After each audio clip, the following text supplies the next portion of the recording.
Bonjour Élie Darco. Bonjour. Bienvenue au Salon du Livre. Merci.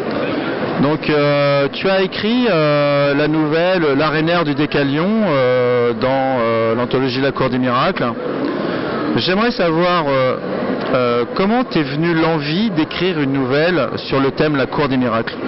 Alors ce thème il est très inspirant pour moi à cause de la connotation historique.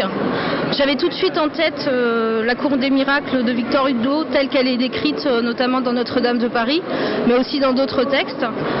J'ai fait un petit peu des recherches sur ce thème-là, toujours d'un point de vue historique, et ça m'a donné plein d'idées. Mais en même temps, j'ai essayé d'oublier toutes les idées que je venais avoir pour trouver quelque chose de plus original et de plus personnel. Oui, parce que en fait, ta Cour des Miracles, elle se déroule dans l'espace. Oui, tout à fait, sur un vaisseau qui est perdu à la dérive et qui s'en va pour un voyage qui en fait a un but qui n'est plus viable parce que la planète sur laquelle vont se rendre ces voyageurs et en fait n'est plus propice à la vie. Ce sont des naufragés alors? Tout à fait. Ils dérivent, ils sont enfermés en vase clos et ils reconstruisent une société dans un monde qui est cloisonné. Et c'est ça ma Cour des Miracles. Alors comment on fait pour recréer une société dans cet univers-là lorsqu'on sait qu'il n'y a plus de but à la vie? Alors en fait ils vivent vraiment au quotidien, au jour le jour, se nourrir, vivre. On a quand même des élites, on a vraiment une dichotomie entre les gens qui vivent au fond de la cale et les gens qui vivent sur les ponts supérieurs. Et non, leur but à eux tous c'est de survivre plus que de vivre. Comment tu vois cette Cour des Miracles, toi, dans ta nouvelle? Je la vois sombre, je la vois pleine de rouille, je la vois propice à des complots, à des difficultés de tous les jours.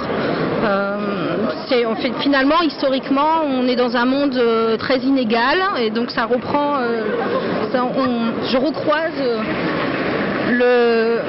la vraie histoire, la vraie Cour des Miracles telle qu'on la connaît historiquement, à Paris notamment.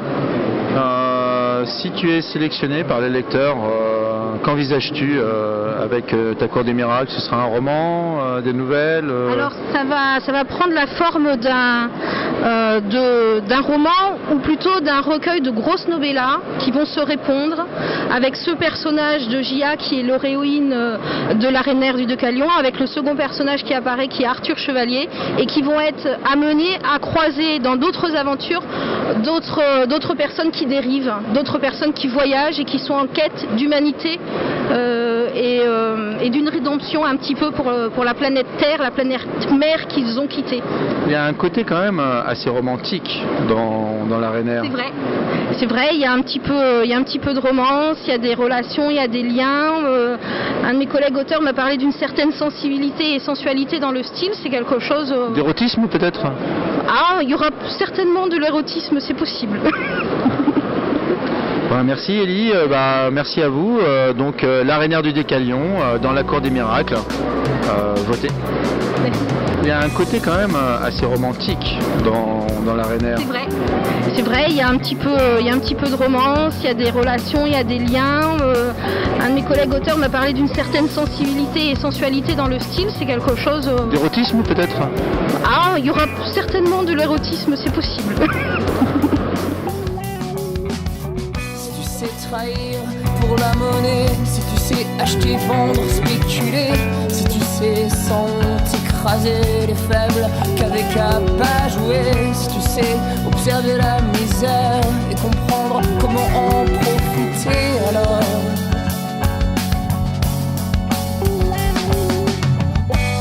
Tu feras partie des grands